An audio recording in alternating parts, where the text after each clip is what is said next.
Hello everyone, welcome back to the Pease of physics. ગયા વિડીયોમાં આપણે સુરેખપથ પર ગતિ માટેના પીવાયક્યુઝની ચર્ચા કરી હતી. આજના વિડીયોમાં હું સમતલમાં ગતિ માટેના પીવાયક્યુઝની ચર્ચા કરીશ.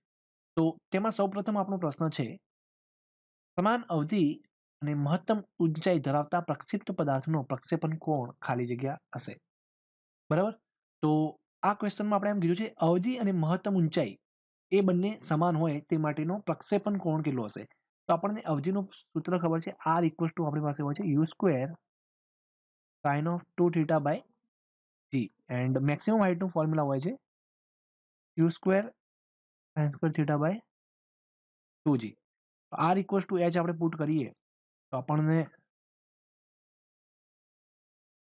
મળશે U square sine of 2θ by G equals to you square sine square theta by 2g.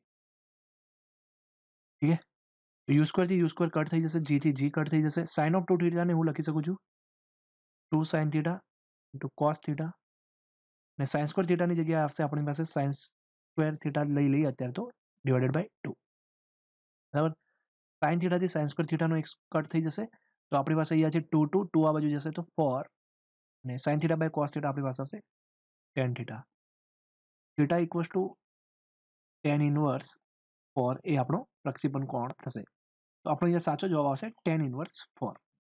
XY સમતલમાં ગતિ કરતા કણ માટેના યામો નીચે મુજબ આપી શકાય છે. x equals to 2 plus 4t અને y equals to 3t plus 8t કા સ્ક્વેર. કણની ગતિ ખાલી જગ્યા હશે. બરાબર. તો x ઇક્વલ્સ ટુ મારી પાસે છે 2 પ્લસ 4t, તો vx આપણી પાસે આવશે 4 ને y આપણી પાસે છે 3t પ્લસ 8t સ્ક્વેર, તો vy આપણી પાસે આવશે 3 પ્લસ 16t અને એક્સિલેશન ઇન y ડાયરેક્શન આવશે આપણી પાસે 16 મીટર પર સેકન્ડ સ્ક્વેર, અને એક્સિલેશન ઇન x ડાયરેક્શન આવશે. આને પાછું ડિફરન્શિએટ કરીશું તો આપણને શું મળશે 0 મીટર પર સેકન્ડ સ્ક્વેર. તો x ને મેં ડિફરન્શિએટ કર્યું તો મને x ડાયરેક્શનમાં વેગ મળ્યો. બરાબર. અને એને પાછું મેં ડિફરન્શિએટ કર્યું તો મને x ડાયરેક્શનમાં એક્સિલેશન મળી ગયું. y કોઓર્ડિનેટને મેં ડિફરન્શિએટ કર્યું તો મને y ડાયરેક્શનમાં વેગ મળ્યો. તેને પાછું મેં ડિફરન્શિએટ કર્યું તો મને તે જ ડાયરેક્શનમાં મને પ્રવેગ મળી ગયો.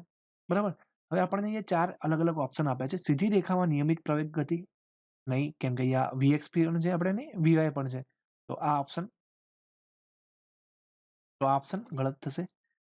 પરવલય પથ પર નિયમિત પ્રવેગિત, આને આપણે પાછળથી જોઈએ.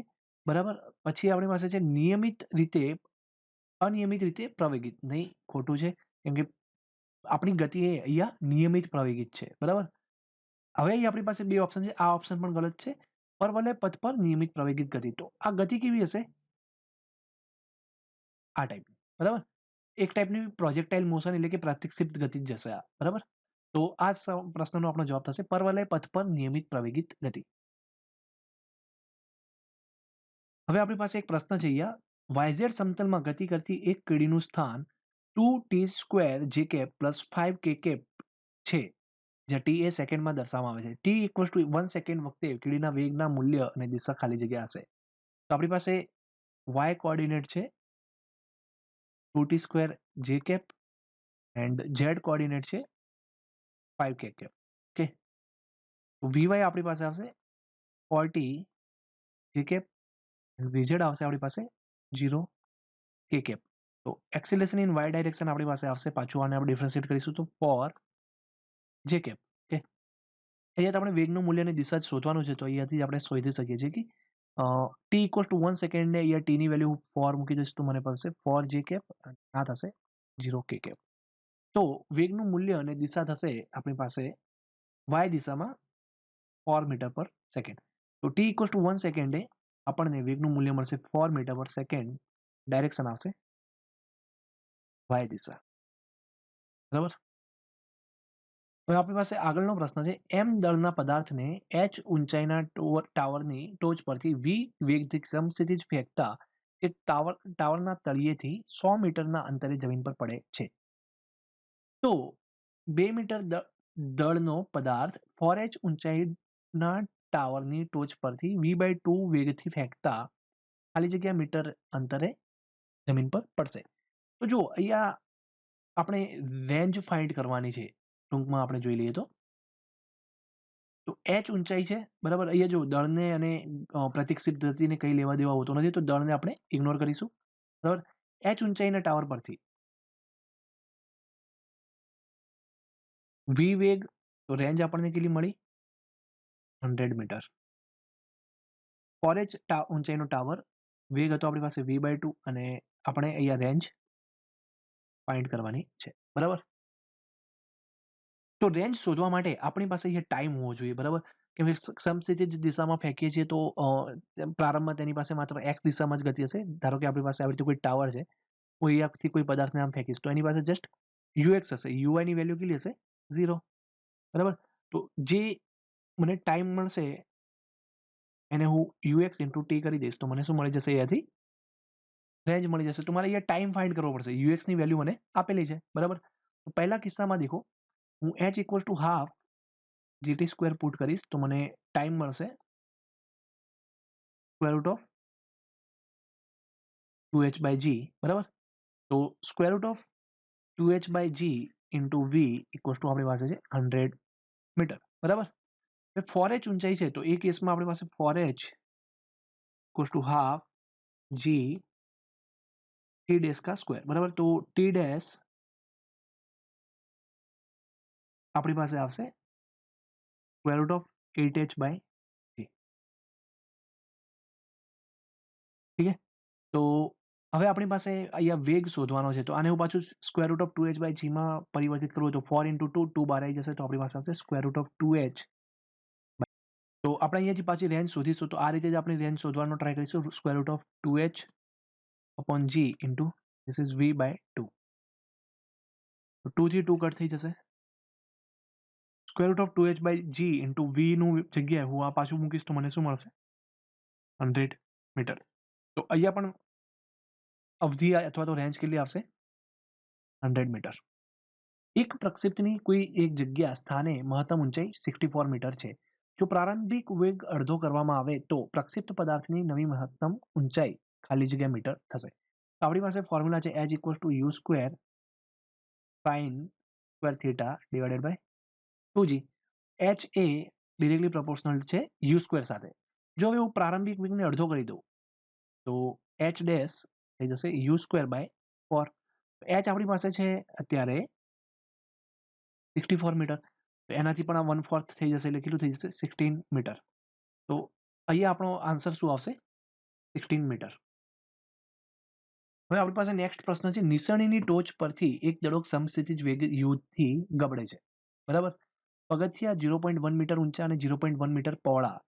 નિસરણીના 5મા પગથિયા પર પડવા માટે દડાનો ન્યૂનતમ વેગ square route of x metre પર સેકન્ડ હોય છે, જ્યાં x ખાલી જગ્યા થશે, બરાબર. તો જોઈ લઈએ આપણે અહીંયા એક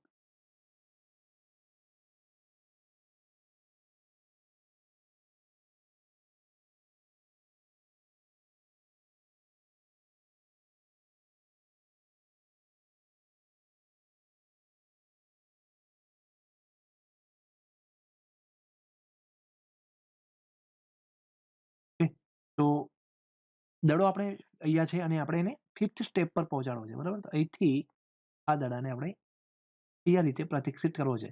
તો અહીંયા જોઈ લઈએ આપણી પાસે ટોટલ હાઇટ કેટલી થશે? 1 2 3 4, બરાબર. તો 4 હાઇટ જેટલું એને ડ્રોપ થવાનું છે. h ની વેલ્યુ આપણી પાસે છે 4 ઇન્ટુ 0.1 મીટર, તો આપણી પાસે અહીં આવશે 0.4 મીટર, બરાબર. અને રેન્જ આપણી પાસે થશે, જો અહીંયા 1 2 3 અને 4, રેન્જ પણ આપણી પાસે કેટલી છે? 0.4 મીટર, બરાબર. તો પહેલા હું હાઇટની મદદથી ફાઇન્ડ કરી શકું છું, h equals two UT plus half g t square. પણ દડાને અહીંયા માત્ર ux જ છે, uy તો એનો 0 છે, બરાબર. તો h equals to half g t square put કરી શકું છું. 0.4 ઇક્વલ્સ ટુ હાફ, g ની વેલ્યુ છે 10 into t square, 0.8 divided by 10 equals to t square. તો આપણી પાસે t ઇક્વલ્સ ટુ આવશે 8 square route of 10 minus 2 t square છે. તો t આપણી પાસે આવશે 2√2 ઇન્ટુ 10 પાવર માઇનસ 1. તો 2√2 ને આપણે લખી શકીએ છીએ 2 ઇન્ટુ 1.414, into 10 power minus 1. તો 2 into 1.41 થશે 2.82 0.282 સેકન્ડ બરાબર. 0.282 સેકન્ડ એ આપણો અહીંયા સમય છે. હવે આપણે શું શોધવાનું છે? અહીંયા રેન્જ ઇક્વલ્સ ટુ હું લખી શકું છું યુએક્સ ઇન્ટુ ટી. યુએક્સ આપણે ફાઇન્ડ કરવાનું છે. તો યુએક્સ ઇક્વલ્સ ટુ શું આવશે? R by T. રેન્જ આપણી પાસે કેટલી છે? 0.4 ડિવાઇડેડ બાય હું 2√2 ઇન્ટુ 10 પાવર માઇનસ 1 જ પુટ કરી દઈશ અહીંયા. તો 10 પાવર માઇનસ 1 ઉપર જતું રહેશે તો થઈ જશે 4 into 0.4 into 10 power minus plus 1 divided by 2√2. તો 0.4 into 10 power plus 1 થશે આપણી પાસે 4 divided by 2√2 બરાબર. તો 2 થી 2 હું કટ કરી દઈશ. 2 divided by √2 મીટર પર સેકન્ડ બરાબર. તો x ની જગ્યાએ આપણે શું પુટ કરી શકીએ છીએ? 2. તો અહીંયા x ની વેલ્યુ આવશે. એક કણ t ઇક્વલ ટુ 0 સમયે ઉગમ બિંદુથી 5 i કેપ મીટર પર સેકન્ડ વેગથી ગતિની શરૂઆત કરે છે. જો બળની અસર હેઠળ xy સમતલમાં ગતિ કરે છે જે 3 i cap plus 2 j cap metre પર સેકન્ડ સ્ક્વેર અચળ પ્રવેગ ઉત્પન્ન કરે છે. જો તે ક્ષણે કણનો x યામ 84 મીટર હોય તો તે ક્ષણે કણની ઝડપ square route of alpha metre પર સેકન્ડ છે. તો આલ્ફાનું મૂલ્ય ખાલી જગ્યા છે બરાબર. તો u આપણી પાસે છે 5 i કેપ મીટર પર સેકન્ડ બરાબર. અને એના પર કોન્સ્ટન્ટ બળ લાગે છે. ax આપણી પાસે છે. આ ux છે, uy તો 0 હશે. ax આપણી પાસે છે 3 i કેપ મીટર પર સેકન્ડ સ્ક્વેર. ay આપણી પાસે છે 2 j કેપ મીટર પર સેકન્ડ સ્ક્વેર. જો જે ક્ષણે ક્ષણનો x યામ 84 મીટર હોય તો x આપણી પાસે છે 84 મીટર. તે ક્ષણે આપણે તેની સ્પીડ ફાઇન્ડ કરવાની છે, એટલે કે વેગ ફાઇન્ડ કરવાનો છે બરાબર. તો આપણે 84 મીટર આપણને એનો એક્સ કોઓર્ડિનેટ લેવાનો છે. તો અહીંયા જો હું શું કરી શકું છું, પહેલા તો મારે ટાઈમ ફાઇન્ડ કરવો પડશે. તો x equal to I can write UX T plus half 80 square. X કેટલું છે? 84. યુએક્સ કેટલું છે? આપણને યુએક્સ ની વેલ્યુ આપી છે 5 ટી પ્લસ હાફ. એક્સેલેરેશન કેટલું છે? 3/2 a સ્ક્વેર. ઓકે, તો આપણી પાસે આવશે 84 5t કે 84 ને અહીંયા હું 2 વડે મલ્ટીપ્લાય કરી શકું છું. અહીંયા પણ 2 વડે plus 3t square. 3t square plus 10t minus 168 equals to 0 બરાબર. તો હું અહીંયાથી ટાઈમ ફાઇન્ડ કરી શકું છું D equals to minus b. તો આપણી પાસે આવશે -10 plus or minus square route of b square minus 4ac 100 minus 4 into 3 12 12 into 168 minus 168. તો આપણી પાસે આવશે 12 into 168 divided by 2 into 3 6.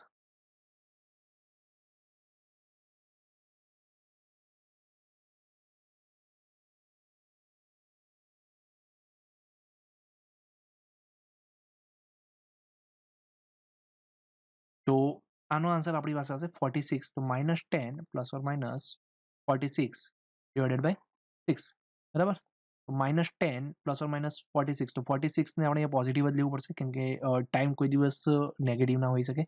તો 46 minus 10 આપણી પાસે આવશે 36/6 ઇક્વલ્સ ટુ 6 સેકન્ડ બરાબર.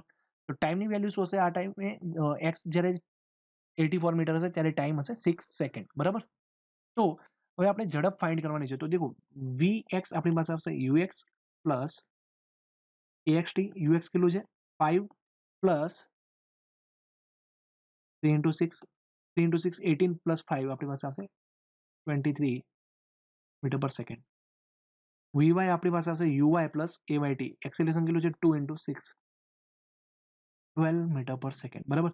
હવે આપણે આનો વેગ ફાઇન્ડ કરવાનો છે. તો v એવરેજ શું આવશે આપણી પાસે દેખી લઈએ 23 i cap plus 12 j cap બરાબર. તો v નું મૂલ્ય હું શોધીશ તો મારી પાસે શું આવશે 23 નો સ્ક્વેર પ્લસ 12 નો સ્ક્વેર બરાબર. તો 23 નો સ્ક્વેર આપણી પાસે થતો હોય છે 529 પ્લસ આનો સ્ક્વેર થતો હોય છે 144. ઓકે, તો 529 પ્લસ 144 કરીશું તો આપણને મળશે સ્ક્વેર રૂટ ઓફ 673. તો આપણો અહીંયા જવાબ આવશે આલ્ફાનું મૂલ્ય શું આવશે? અહીંયા 673. હતા આપણા કેટલાક તો stay connected to the channel four further videos. Thank you so much.